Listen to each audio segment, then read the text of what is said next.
بەڵێ بەرزان وەک هەموو لایەکتان دەزانن کۆمپانیای دیلۆت یەکێکە لە ئەو کۆمپانیا معتەبەرانەی هەموو جیهان کە وردبینی لە فرۆشتن و لە نەوت و لە بەرهەم و هەروەها لە داهاتی وڵاتان دەکات لە هەرێمی کوردستانیش ئەم کۆمپانیایە هەر وەرزیانە ینی هەر وەرز جارێک یا 3 مانگ جارێک 4 مانگ جارێک راپۆرتی خۆی بڵاو دەکاتەوە وەکو لە هەواڵەکانیش داهاتبوو راپۆرتی خۆی لە 3 مانگی ڕابردووە لەسەر بەرهەمهێنان و هەناردەکردن و داهاتی نەوت لە هەرێمی کوردستان بڵاو کردبوو. ئێمە بۆ ئەوەی قسەی زیاتر لەسەر ئەم بابەتە بکەین پرسی زیاتریش بکەین میوانێکمان لەگەڵدایە میوانەکەمان زۆر بەڕێز ڕێباز حەملان یاریدەدەری سەرۆکی حکوومەتی هەرێمی کوردستان کە ڕاستەوخۆ لە شاری هەولێرەوە لەگەڵماندایە. کاک ڕێباز شەوتان باش زۆر سپاس بۆ بەشداریکردنتان لەگەڵمان لەم گەشتەی ژووری هەواڵی کوردستان 24 با هەر لەسەر راپۆرتەکەی دیلۆت ئێمە قسە دەکەین. دەڵێ بەشێک لە داهاتی فرۆشتنی نەوت بۆ دانەوەی قەرز و خەرجیەکانی بەرهەمهێنانی نەوت تەرخان کراوە. ینی منەمەوێت بپرسم ئایا هەرێم لە دانەوەی قەرزەکانی بەڕاستی ئەمە پرسیارەکەی گەیشتۆتە چۆ قەرزی زیاتر چەندێکمان لەسەر ماوە ئەگەر زانیاریتانە بێ؟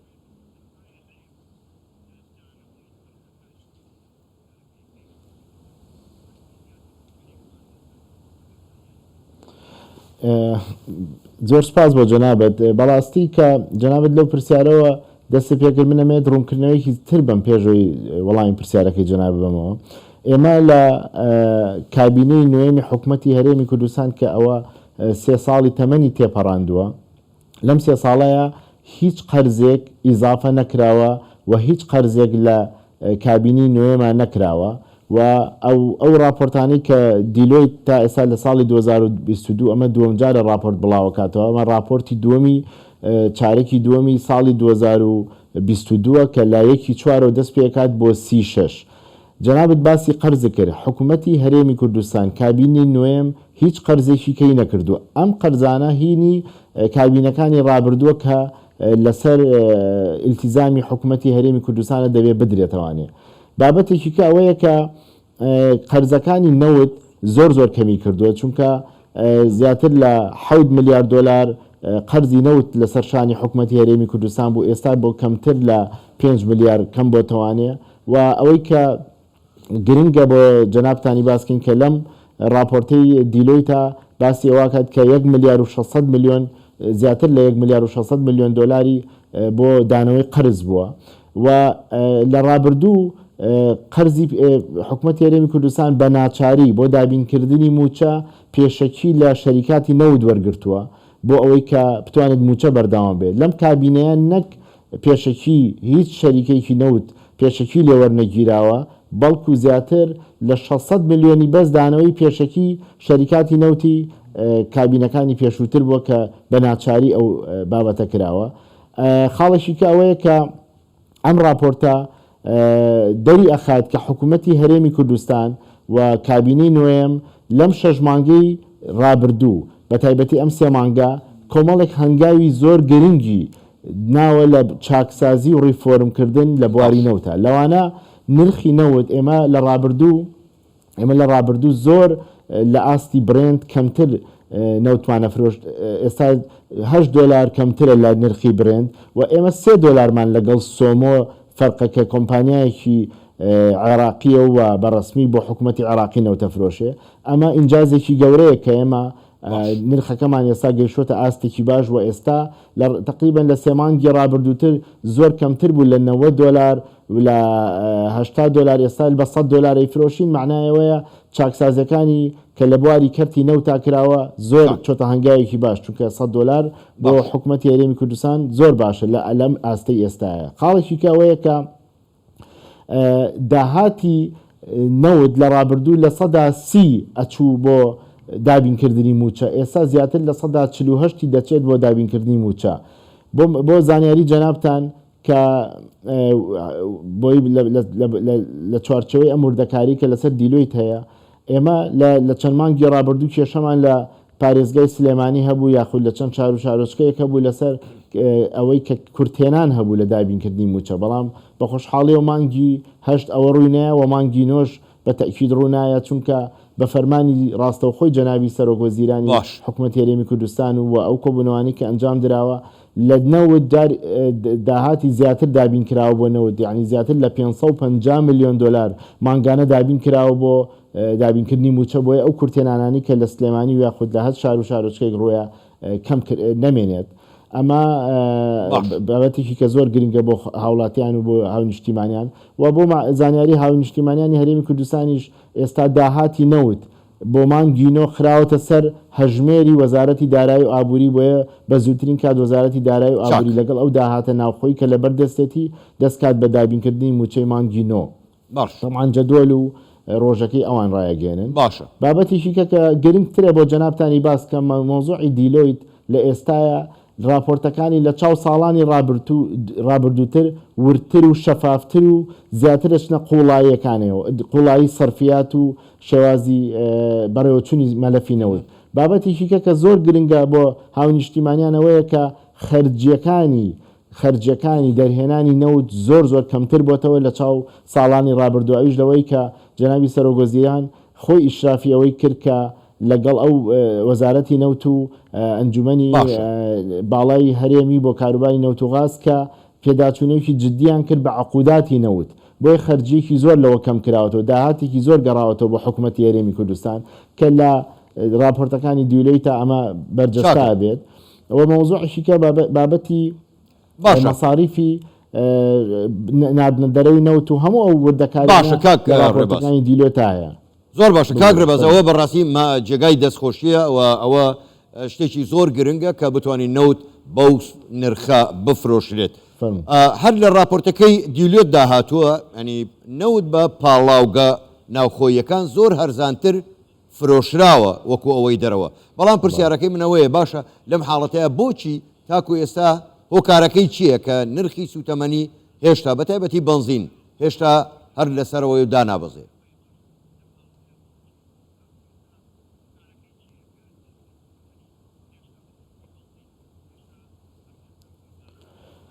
کاک حاکمەوە تەمان ئێمە گەر ئەو نەوتە هەموو بفرۆشین بە دەرەوە بە حکوومەتی هەرێمی کوردستان قازانشترێت، چونکە لە راپۆرتەکە بەڕوونی دیاری کراوە کە بۆ دەرەوە بە زیاتر لە 100 دلار فرۆشتومانە، بەڵام بۆ ناوخۆ بە 54 دلار فرۆشتراوە بە پاڵاوگەکانی کە ئینتاج کە نەوت تەسفەیەکەن و بنزین و ئەو مشتەقاتەکانی دەرێنن. مەوزوعەکە هەر لێرا خۆی ئەمە داعمێکی گەورەی حکوومەتی هەرێمی کوردستانە بۆ هاونیشتیمانیان بۆی کە نرخی بنزین بێنێتە خوارەوە. بەڵام ئەوەیە ئەو پاڵاوگانی کە لە هەرێمی کوردستانن کە بنزین بەرهەمێنن و مشتەقاتی تری نەوت بەرهەمێنن، ئەو توانا قووەتەیان نییە کە بتوانن پێداویستی هەموو هاونیشتیمانیانی هەرێمی کوردستان دابینکەن، بۆیە ناچار بنزین بەشێکی بۆ هاونیشتیمانیان لە دەرەوەی هەرێمی کوردستانیەت. بۆ ئەمەش چەندین ئیجراعات لە ئەنجومەنی وەزیران و لەلایەن جەنابی سەرۆگۆزیران و قەراری لێدراوە کە کار ئاسانی لە گواستنەوەکەی، کار ئاسانی لە گومرگ و لە کەمکردنەوەی باش لەسەریان و هەر لە چەند مانگی ڕابردووە هەر گومرگی لەسەر هەڵگرتن بۆیە کە بتوانن ئەو بەرهەمانی کە یەنە هەرێمی کوردستان و بە زووترین کات بگاتە هاونیشتیمانیان و بە نرخێکی گونجاو بێت. بەڵام کۆی بەرزبوونەوەی نرخی بنزین تەنها لە عێراق و هەرێمی کوردستان نیە، لە کۆی ناوچەکە و لە جیهان بەرز بۆتەوانێ. بۆیە ئەو توانایی کە پاڵاوگەکانی حکوومەتی هەرێمی کوردستان هەیەی، حکوومەتی هەرێمی کوردستان مەدعوم نەوتیانایەتێ بۆ ئەوەی کە بتوانن نرخەکەی دابەزێنن و لە چەند مانگی داهاتووە نرخەکەی زۆر لەوە کەمترە بێت و بەردەوامیشین لەسەر چارەسەرکردنی ئەو بابەتە. زۆر باشە کاک ڕێباز بۆ خۆ دەزانی ینی کۆمپانیای دیلۆت زۆر شەفافانە یەکێک لەو کۆمپانیای بە شەفافانە ئەو راپۆرتانە بڵاو دەکاتەوە. بەڵام پرسیارەکەی من ئەوەیە زۆر کەس و لایەن بەبێ ئەوەی زانیاریەکی ئەو تۆیان لەسەر پرۆسەی بەرهەمهێنانی نەوت هەبێ تەنها لەسەر ژمارەی فرۆشتنی نەوت و ینی نرخی 1 بەرمیل قسە دەکەن، ئەوش دیارە بۆ دژایەتی حکوومەتی هەرێمی کوردستانە. من پرسیارەکەم ئەوەیە دەتانەوێ چ بەرچاوڕوونیەک بدەن بە بینەران بە هاوڵاتیان لەوەی ئەوەی کە ئەو کەس و لایەنانە ڕەنگە زانیاریکی ئەو تۆیان ئەسڵەن لەسەر نەوت نەبێ. من زانیاری زیاترم لە ئێوە دەوێت لەسەر ئەو بابەتە.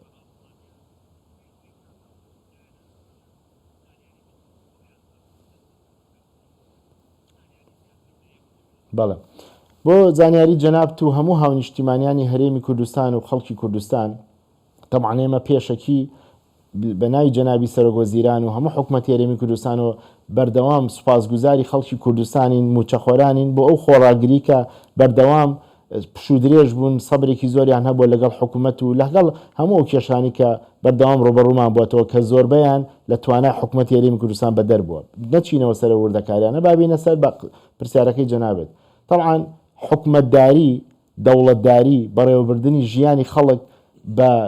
ژمارەی وەهمی بە ژمارەی ناڕاست بە ژماری نادروست ناکرێت و حکوومەتداری بە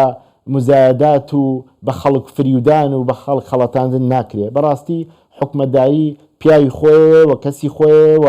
خەڵکی ڕازگوێ و خەڵکی فعلیەوێ بەڕاستی بێت تۆ بە کردار هاو نیشتیمانەکانی خۆت بەڕێ بکەی من ناڵم کەم و کوڕی نییە من ناڵێم هەموو شتێک بە خەڵک دابین کراوە بەڵام ئەوەی لەم ناوچەیە ئەوەی لە چاو عێراقا ئێمە توانیمانە بیکەین ئینجازەکەی زۆر زۆر گەورەترە لەوەی سەیری ناوچەکان کە سەیری لوبنان کە سەیری سووریاکە سەیری دۆخی تورکیا کە سەیری دۆخی ئێران کە لە ڕووی اقتصادیەوە لە چه دۆخەکان ئێمە هەرێمێکین کە دەوڵەت نین و هەموو ئەو توانایانی کە هەمانە لەلایەن حکوومەتی عێراقیەوە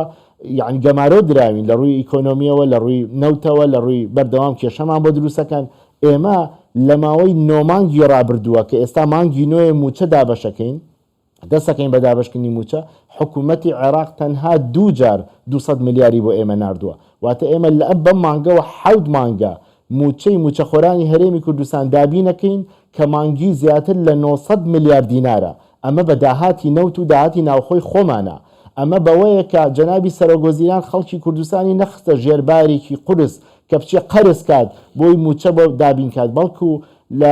لە داهاتی خۆمان و لە داهاتی ناوخۆ و داهاتی نەوت موچەشمان دابین کردووە پرۆژەکانیش بەردەوامە پێداویستی قوتابخانەکان دابین کراوە وەزارەتی پەروەردە پێداویستی شارەوانی دابین کراوە پێداویستی تەندروستی دابین کراوە کە ئێمە لە 3 ساڵی ڕابردووە تووشی گەورەترین کارەساتی کۆرۆنا بووین کە هەموو نەخۆشخانەکانی هەرێمی کوردستان دەرگای کراوە بە بەڕووی ناوەڕاست و باشووری عێراقیشە بەڕووی ئەو هەموو ئاوارەی کە تا ئێستا لە هەرێمی کوردستان و لەسەر ئەرکی حکوومەتی هەرێمی کوردستان تەندروستیان بەڕێوەچێ ئەمنیەتیان بەڕێوەچێ خزمەت گوزاریان بەڕێوەچێ کەواتە ئێمە سەرەڕای موچە سەرەڕای خزمەت گوزارەکان پرۆژەکانیشمان بەردەوام بووە بە 100 میلیۆن دینار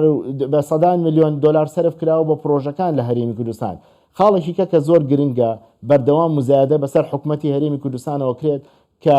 لە ناوچەیەک جۆرێکە و لە ناوچەیەک جۆرێکەیە سەرۆک وەزیرانی هەرێمی کوردستان جیاوازی لە بینی موچەخۆرێکی هەڵەبجە و موچەخۆرێکی دۆک و زاخۆ ناکە جیاوازی لە خزمەت گوزاریەک ناکات بۆ کەلار بێت جیاوازی لە خزمەت گوزارێک ناکات بۆ سۆران بێ بە هیچ شێوەیەک بە ژمارە کە لە 3 ساڵی حکوومەتی هەرێمی کوردستانە فەرمانگەی زانیاری و ڕاگەاندنی حکوومەتی هەرێمی کوردستان هەمووی بە وردی بە داتا بڵاو کردێتەوە چی پرۆژە لە هەرێمی کوردستان کراوە و چۆن بە عەدالەت لە نێوان هەموو ناوچەکانە دابەش کراوە بۆیە ئێمە نە لە ڕووی خزمەت گوزاریەوە نە لە ڕووی موچەوە لە هیچ ڕۆیەکە و جیاوازی ناکەین حکوومەتی هەرێمی کوردستان حکوومەت هەموو خەڵکی کوردستانە و هەر چێکیش بوترێ بە قسە نییە ئێمە بەکردەوە ئیسپاتمان کردووە کە خزمەتی خەڵک کراوە بەڵام کەم و کوڕی هەیە لە چەند مانگ و ساڵی داهاتووە ئەوانش زۆربەی کەمە ئەو کەم و کوڕیانی کە هەیە زۆر باشە کاک ڕێباز تێمە سەر عێراق بۆ خۆشتان ئاماژەتان پێدا زۆر بە بەڕەشکاوانە ئەوە ئاشکرا بێ کە عێراق بە چاوی دوژمن سەیری هەرێمی کوردستان و خەڵکی کوردستانەکە وەکو مستعمرەی خۆی تەماشایەکە ئەگەر زۆر بەڕاشکاوانە قسە بکەین بەردەوامیش وەزارەتی نەوتی عێراقی هەڕەشە لە هەرێمی کوردستان دەکا من دوو پرسیارە هەردووچیان دەکەم بە یەک دەمەوێت بزانم هەڕەشەکانی وەزارەتی نەوتی عێراق بە چۆ گەیشتووە هیچ ئەو سکاڵانەی کە دەیکان هیچ ئەنجامێکیان دەبێت ئەمە لە لایەک لە لایەکی کەش وای بڵاو دەکەنەوە هەر بۆ جۆرێک لە با بڵێن ترساندنی خەڵکی هەرێمی کوردستان کە گوایە کۆمپانیا نەوتیەکان لە هەرێمی کوردستان کشاونەتەوە من دەبێت زیاتر بەرچاوڕوونیمان بدەیتێ لەسەر ئەم دوو پرسیارە سکاڵەکانی وەزارەتی نەوتی عێراق کە بە چاوی دوژمن سەیری هەرێمەکە بە چۆ گەیشتووە و ئایا کۆمپانیا نەوتیەکان کشاونەتەوە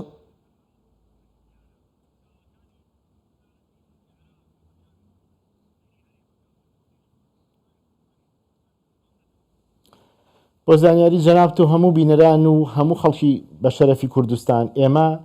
دڵنیای هەموو لایەکەکەین کە هیچ کۆمپانیایەک لە هەرێمی کوردستان نەکشاوەتەوە هەموو کۆمپانیاکان کاری خۆیانەکەن لە بەرهەمهێنانی نەوت لە فرۆشتنی نەوت و لە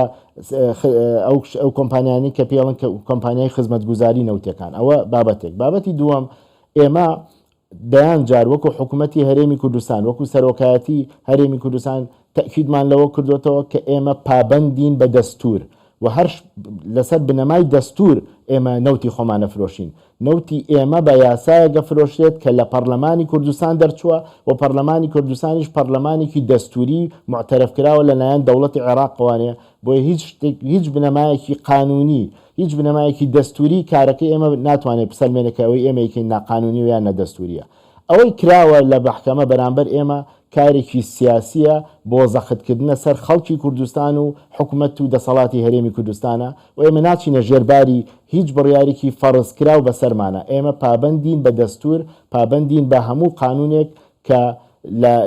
لە پەرلەمانی کوردستانە و دەرچوو بێ و پەرلەمانێکی دەستوریە و هیچ تەسیرێکیشی نییە هەموو ئەوانی کە کراوە و ئێستا ویلایەتە یەکگرتوەکانی ئەمریکا وەزارەتی دەرەوە حکوومەتی عێراقیش و هەرێمی کوردستانیشی ئاگادار کردوێتەوە کە ئەبێت بە تەفاهم ئەم کێشانە حەلکرێت و ئەگەر هەڵەیەک لە کوردستان ڕووبە تەسیرەکەی بۆ بەغاش و بە خۆشیانە بێ و من هیوادارم دەوڵەتی عێراق و حکوومەتی عێراقی کە هەیە کێشەکانی خۆیان چارەسەرکەن لە باتی خەریکی ئەوە بن کێشە بۆ هەرێمێک بنێنەوە کە بە دەستور سەر بە خۆیانە، کە ئێمە بە دەستور سەر بە عێراقین هەتا ئێستا. بۆیە پێویستە سەیری هاوڵاتێکی بەسرە و هاوڵاتێکی هەولێر وەکو یەک بکرێت لەلایەن حکوومەتی عێراقیەوە، بەڵام هەموو لایەک دڵنیاکەین کە ئێمە 9 مانگە موچەی خۆمان دابش کردو، لەو 9 مانگە تەنها عێراق دوو جار ببورن 200 ملیارەکەی ناردو ئەوەیکی هەمووی خۆمان کردو و بەردەوامی ژەبین و ئەگەر حکوومەتی عێراقی مشکلەمان بۆ دروست نەکا ئێمە بەم شێوەیە هیچمان لەوان نایە، نە 200 ملیارمانەیە و نە هیچ پارێکمانەیە بە زوازمان لێبێنن کە ئێمە خزمەت گوزارەکانمان بەردەوام بێ موچەی خۆمان دابینکە بۆ خەڵکی کوردستان و حکوومەتی هەرێمی کوردستان پلانی هەیە کە خزمەتی زۆر باشتر و پرۆژەی زۆر باشتر بۆ بەرژەوەندی خەڵکی کوردستان بکا بەبێ جیاوازی. زۆر باشە، دەست خۆش کاکرێ باس بۆ ئومێدی ئەوەی کە بە یەکجاری یەخەمان لە یەخەی عێراق ببێتەوە. زۆر بەڕێز ڕێباز حەملان یاری دەدەری سەرۆکی حکوومەتی هەرێمی کوردستان ڕاستەوخۆ لە شاری ئەولێرە لەگەڵمان بووی. سوپاس بۆ ئێوە، شەوتان باش.